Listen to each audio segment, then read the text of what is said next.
আমাদের শ্রদ্ধাভাজন প্রবীণ শিক্ষক, প্রবীণ স্যার জনাব মাস্টার আব্দুর রশিদ ব্যাপারী সাহেব। এ পর্যায়ে বক্তব্য রাখছেন মাস্টার আব্দুর রশিদ ব্যাপারী সাহেব।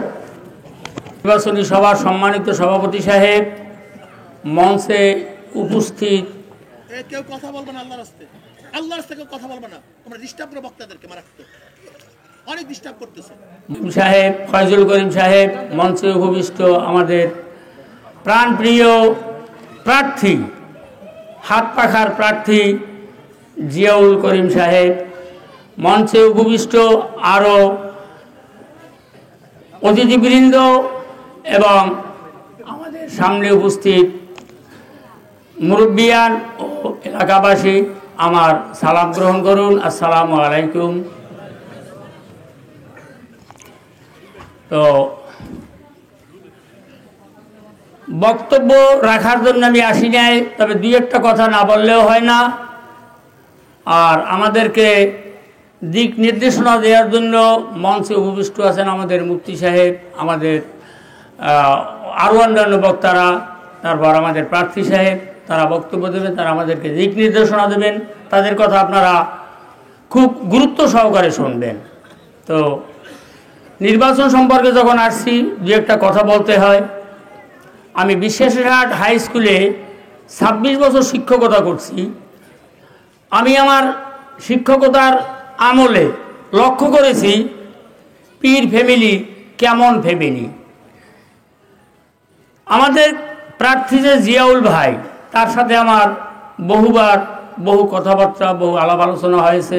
তার সাথে একত্রে বসেছি, মানুষের সাথে আলাপ আলোচনায় পেয়েছি উনি এমন একজন মানুষ, এক কথায় বলতে গেলে বলা হয় দুষ্টের দমন আর সৃষ্টের পালন।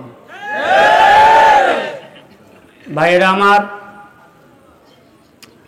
এই বাংলাদেশ ইসলামী শাসনতন্ত্র আন্দোলন 300 সিটে নির্বাচন দিয়েছিল এবং এই 300 সিটের যিনি নেতা, তিনি এই জিয়াউল করিমকে আমাদের প্রতিনিধি করার জন্য যে নির্ধারিত করেছেন, এজন্য আল্লাহর কাছে লাখো শুকরিয়া আদায় করি এবং তার সুস্বাস্থ্য কামনা করি। তিনি যেন এই 11 তারিখ পর্যন্ত সুস্থ শরীরে থেকে আমাদের সাথে আমাদেরকে দিক নির্দেশনা এবং পরামর্শ ও কার্যবিধি চালিয়ে যেতে পারেন। আমার প্রথমে বলতে হয় নুরুল ইসলাম সম্পর্কে একটু কথা। পোস্টারে দেখি মাস্টার নুরুল ইসলাম, নুরুল ইসলাম মাস্টার ব্র্যাকেটে, বানানটা করিয়ে দেখি লেখছে মূর্ধন্যসা দিয়ে, ময়াকার মূর্ধন্যসা টয় আকার র। যেহেতু আমি একজন শিক্ষক, এই জন্য ভুলটা আমি ধরছি, নাহলে ধরতাম না। আপনারা জানেন যে বাংলাদেশের যে সমস্ত শব্দ আছে বাংলা, এই শব্দগুলো আমরা মূর্ধন্যসার সাথে ট দিয়ে লিখি। আর যেগুলো বিদেশি শব্দ, যেমন ডাস্টার, ওই মাস্টার, এগুলো তো আমাদের দেশি শব্দ না, শব্দ। এই শব্দগুলো লিখতে হয় দন্তস্ব দিয়া। দেখেন তো উনি লেখছে কোন স দিয়া, কি ধরনের মাস্টার, আর কে ওনারে অ্যাপয়েন্টমেন্ট দিয়েছে, কোন স্কুলে অ্যাপয়েন্টমেন্ট দিয়েছে, ওনারা একটু জানতে চাইেন দয়া করিয়া। আপনারা একটু জানতে চাইবেন যে উনি কোন স্কুলের শিক্ষক এবং কে ওনাকে অ্যাপয়েন্টমেন্ট দিয়েছে, আর ওনার কোনো পরিচয় আছে নাকি শিক্ষকতার, এইটা একটু জানতে চাইবেন দয়া করিয়া।